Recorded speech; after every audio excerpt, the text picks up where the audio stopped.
بسم الله والحمد لله والصلاة والسلام على رسول الله وعلى آله وصحبه ومن والاه وبعد أيها الملأ الكريم السلام عليكم ورحمة الله وبركاته.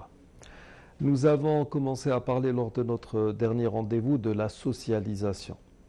Un principe qui a pour but d'étudier ou de fixer même les normes que devrait intérioriser chaque individu.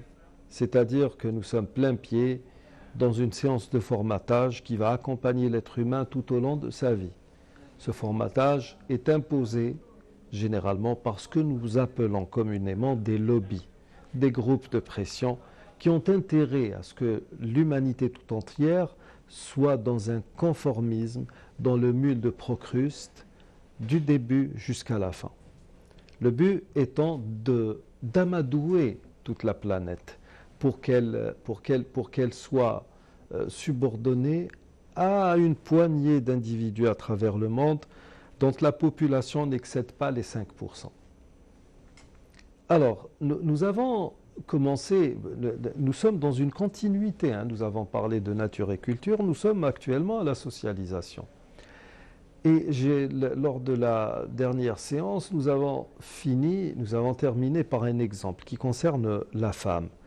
Et donc, je vous ai expliqué que déjà le Coran n'est pas dans une égalité, ne fait pas la promotion de l'égalité des sexes, mais de l'égalité des genres. Pourquoi ? Parce que l'homme et la femme sont très très différents l'un de l'autre sur le plan naturel.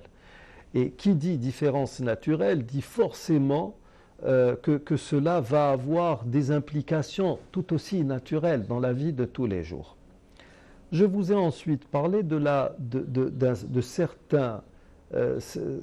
certaines explications de ces de ces différences qui existent entre les deux sexes, par le biais d'une école qu'on appelle la Gestalt. Il y a un nom très très connu qui m'échappe là maintenant, mais qui a très très souvent, qui est largement revenu sur cette différence homme-femme.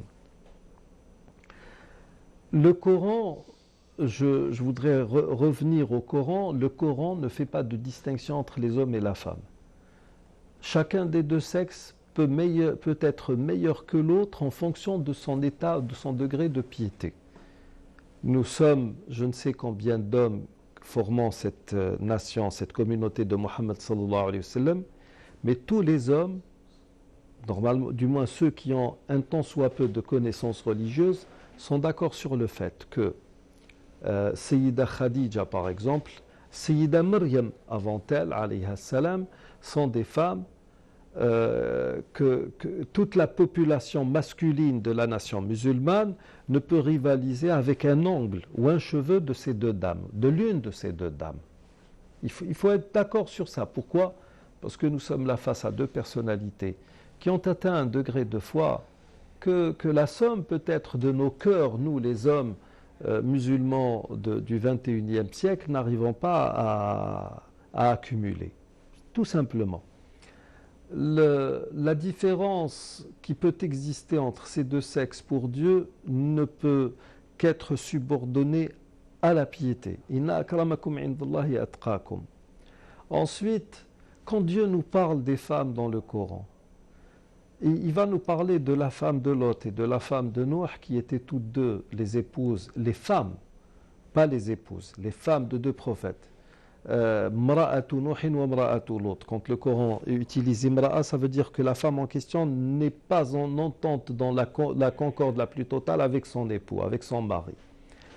Alors deux femmes de prophètes qui iront en enfer, pourquoi ? Parce qu'elles ont été infidèles aux principes religieux véhiculés par ces deux prophètes.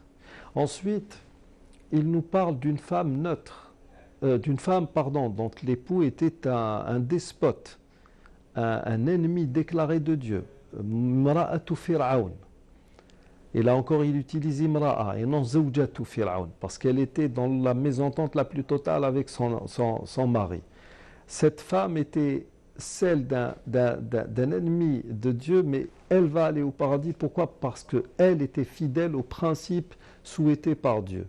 Ensuite, le Coran va nous parler de Maryam, qui somme toute faite, a un statut neutre. Elle n'est ni la femme d'un prophète, ni celle d'un despote, elle n'était tout simplement pas mariée, elle est la mère d'un prophète, mais qui n'a mérité le paradis que pour son engagement envers Dieu et sa chasteté.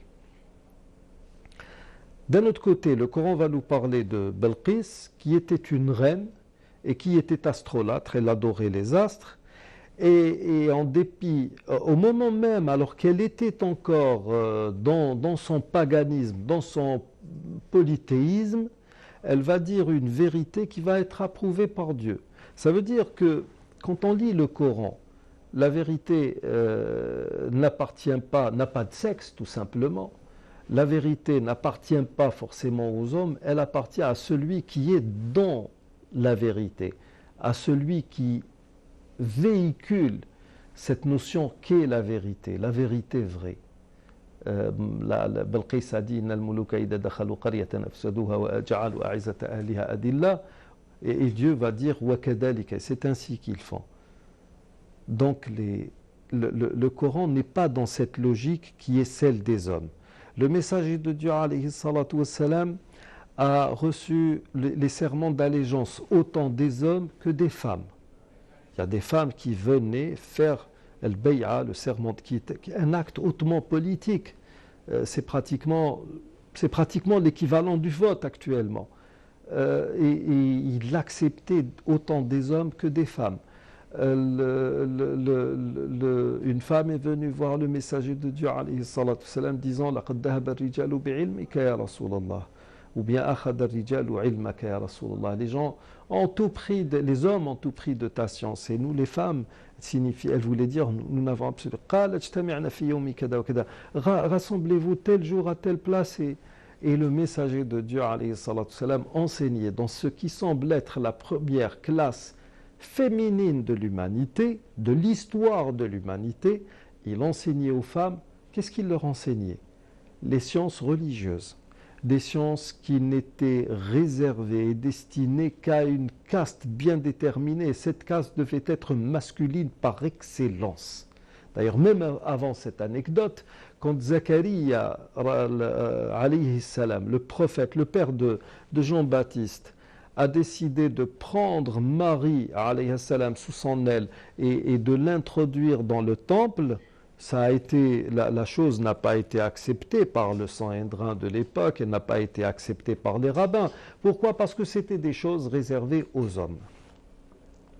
Il faut comprendre qu'à l'heure actuelle, l'Occident tel que nous le connaissons, avec tous ses mensonges, toute son hypocrisie, l'Occident est une pensée, est une société sexiste à outrance. Sauf que l'Occident a des médias qui font dire le contraire et qui donnent l'impression du contraire.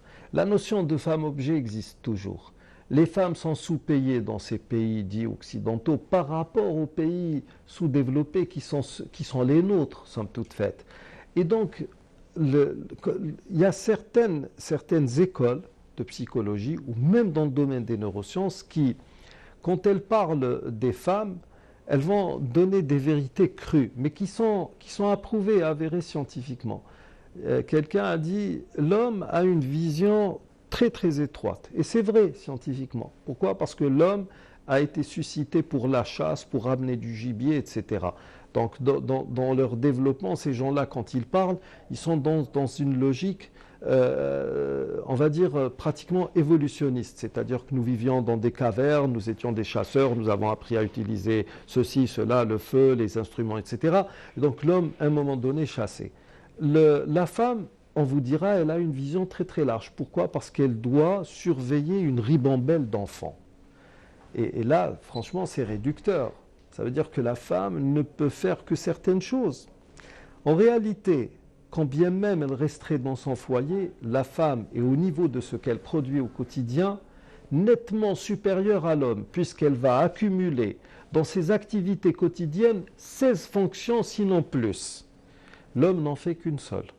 Elle peut être primordiale, mais il n'en fait qu'une seule. Maintenant, quand vous allez étudier cela à travers les neurosciences, on va vous expliquer de manière un peu plus scientifique et rationnelle que les différences qui existent entre les deux sexes existe depuis la naissance elle-même. Depuis la naissance. La différence au niveau de la masse musculaire, la différence dans la précision, dans la rotation spatiale, elle va exister. Sauf que dans le monde actuel, ce phénomène de socialisation et le poids de la culture a fait que une femme qui est au foyer, une femme qui élève des enfants, non, c'est dégradant pour la femme. Une femme qui se dénude, qui se pavane dans les rues, qui consomme du vin, qui se donne, je ne sais pas, à tous les vices du monde, c'est une femme libre.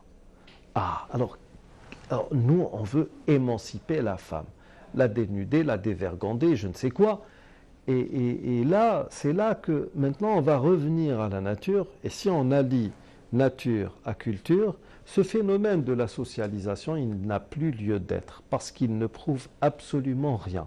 Et certains vont même essayer de dépasser, par exemple, ce phénomène de socialisation, parce qu'il n'a absolument rien donné durant les 4 ou 5 dernières décennies. Par exemple, au niveau de l'ONU, on va créer des concepts pour forcer un peu le système de socialisation. Dans le domaine du travail, on va parler de discrimination positive. Alors, nous avons 20 postes. Les 20 postes de travail, nous n'allons pas les donner à ceux qui les méritent au vu eu égard à leurs compétences. Non. On va en donner 15 pour les hommes. Là, on va les donner à ceux qui le méritent. Et ensuite, on va en laisser 5 pour les femmes. Même si les 5 femmes, dans cette politique des quotas, ne peut en aucun cas faire quoi que ce soit dans ce domaine.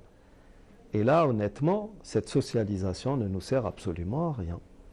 Nous arrivons au terme de cette émission. Je vous remercie de l'avoir suivi. Assalamu alaikum wa rahmatullahi wa barakatuh.